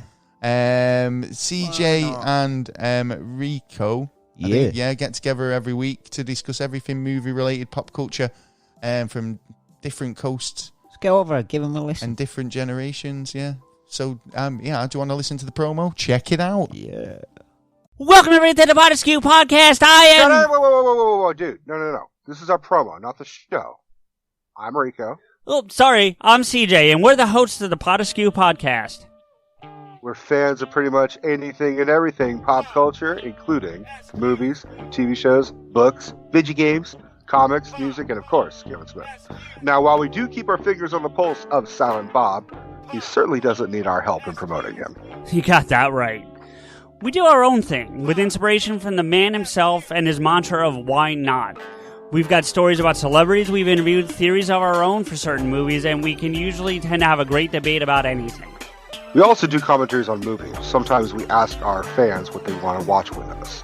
So if you love the timbre of our vocal cords and want to watch a movie at the same time, give us a listen. Stay tuned every Monday, there's always something new. And if you've been good this year, we may even give you a bonus episode from time to time. So please be good and subscribe to and enjoy Pod Ask You, founding member of the Odd Pods Media Network. There you go. Make sure you subscribe to the Pod Ask You podcast anywhere you get your podcasts. Oh, I am. I love the Kevin Smith movies. That's why I really like these guys. They've got a really good vibe together, and a really good band. So check them out. Love it or fucking shove it is what I say. Well, we're coming to the end of the show now. Yeah. Just got big shout outs to our Patreons. And a big shout out to Big J. Yes, Big J. Yes, son. Yes, son. Scratching the back of your Big head shout there. out to Dunk Dunk. Dunk Dunk. Yeah. Hey. And a big shout out to Swoosh. Yes, Swoosh. You're an absolute legend. Yeah, man. Good working with you again. And if you like what we do here and you want to help us out, all you need to do is go over to Patreon / Never a Straight Answer, and you can put in £1, put in £2, £3, whatever you can spare. Whatever you can, man. It all helps us here over at the Never a Straight Answer podcast. And we've got some honourable mentions.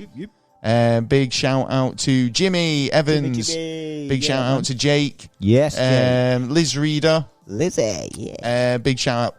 Oh, pardon me. Oh, Coke you're burps. a bit windy, bit windy tonight. Yeah. Big shout out to Mikey's Collectibles. Yeah, Mikey. Big shout out to Louise Hammond. Yeah. Agent Coulson and his massive hands. Yeah. Big shout out to Shawnee and Chris. Yeah. Big shout out to Chantel. Chantel. Shout out to Jessie G and Jen at the Not So Minnesota Nice podcast. Yeah, big shout out to Big Papa, Mr. Crabtree. Yes. Gareth, thanks for always brightening my day. Gareth, and everyone who's given me some birthday messages today as well, really appreciate that. I've got some podcast shout outs as well when I can find my bloody phone. Ooh, you know how it is. Out. Yeah, you just put it down and it just disappears. It's disappeared, man. It's just it's in my pocket. There you go. I don't know. It's always in the last place you're looking at. Well, see, technology being small is not always helpful, is it? Hang on. Yeah. So, we got some podcast shout outs this week. There's a lot of podcasts. I don't know if we got any questions, but I got one demand to talk about Red Dwarf. Demand? Right. Talk about Red Dwarf because I asked, I think it was, I understood that reference. Yeah, ask us a question about Red Dwarf. Ask us a question about it, and our we'll encyclopedic knowledge. Yeah, man. Yeah, big fans of Red Dwarf. Yeah, I tried to think. I might think I'm a fan. Yeah, I like the earliest series. I like them all. Apart from that one series where they go to Coronation Street, I didn't like that. And I didn't like the one where they didn't have a studio audience. Yeah, if they've got no studio audience, don't even bother. Don't even bother. It makes it when you got that studio. Well, yeah, the TV movie was all right. Yeah, well, I've got some podcast shout outs for Bring On the Weird. Go on, you weird. Oklahoma Side, which I really love that name. Yeah, it's such a good name for a podcast. Remote Takes. Yes, they take a remote. Beers Behind the Curtain. Oh, I like that. Big shout out to Cormac. Yeah, which is just some dude, I think, not a podcast. Oh, Riddle Me That, true crime podcast. Body Count. Oh, there's a lot of body counts. Big shout out to GT. Yes, GT. A podcast about something. Yeah, big shout out to CJ. Yes, CJ. The Online Warriors podcast. Warrior, yeah, like Warriors. Pop Crack podcast. Hippie Crack. Sniff crack there. Pop Crack podcast. Pop Crack. Well, that's a mouthful. Big shout out to Grief Burritos, who are going by Spooky Burritos at the moment because it's October and they're spooky. Good idea, that. Blood and Firewater podcast. Yeah, like little. I understood that reference. Did you know? Yeah, that's who he was talking to about Red Dwarf. The Unpredictably Us podcast. Unpredictable. The Book of Lies podcast. Fun with Friends podcast. Stranger. Is that Demise? I thought you were going to say Stranger Demise. Stranger Demise. Vader Jaws. Cheers for the support. I can't even pronounce that. Sorry, mister. He's into his dungeon sports. All right, well, you might know who you are then. Violda. I can't even pronounce your name, sorry. Big shout out to the songs, that song from that movie. That song from that movie? Yeah, Straight Up Enigma. Straight Up. Great podcast. Oh, God. Oh, God. Big shout out to Harriet and Woolly Ninja. Check out her Facebook page and get all your woolly needs met. Oh, yeah. Once Upon a Nightmare podcast. Oh, bit of a nightmare. Beyond the Rainbow podcast. Oh. Officially One Woman's Opinion podcast. Right. Yeah, all right then. Oh, God, sexist bastard. Bacon Games Fantasy Sports podcast. Bacon Games. Jeff Freitner. Oh, Freitner. I think he's fine. It's called Jeff. Yeah. Love a bit of Jeff. Yeah, Jeff. Apocalypse in Review. We're coming to the end now, I think. Spy Hard podcast. Spy Hard. The Manchester Movie Moguls. Manchester represent. Yes, son. Geeksploration podcast. Geeksploration. The Student Verdict. Oh, students have got a lot of verdicts, which is a true crime podcast. And the Deep in History podcast. Yes, Deep in History. Also, big shout out to Tennish podcast and Nuzzle Minnesota Nicey podcast. Defo. Oh my God, that's everything. So yeah, that's everyone shouted out. Yeah, Thank you so much. I'm sure we might have had a question or two, but we're running out of time. Yeah, we'll have to do next week. We'll do next week. Yeah, just so listen out for like us I say, next but week. if you do have any questions for us, comments or suggestions, you can email us at neverstraightanswer@gmail.com. You can hit us up at Twitter at NASA_never. Also at NASA Never a Straight Answer on Instagram. You can check out the website where you can download all the episodes and get downloadable content, blogs, news, reviews. There's so much more. There's so much to do on the website. It's great. Go over to neverastraightanswer.co.uk. Yeah. And that's it. This is it for this week's show. We've got a belter coming up next week for you. This week's been a bit haphazard. Sorry about that. Yeah. But, these things... We've got a one next week. People coming and going. We said, if you're going to go, if you're going to stay. If you're going to go, fuck off before. yeah. Don't be trying to get off halfway through the recording. Just going to because you're just going to fuck us up. Yeah, which exactly what happened. Yeah. Anyway. Not in it. And you plus, know you are. Thank you again for all my lovely birthday messages. Yeah, you're all wonderful. And we'll catch you next week with a special guest. Yeah, keep offending. Oh, yeah, keep offending. Always offending. And we'll see you later. I've been Gaz. I've been Taylor. Peace. It's more San.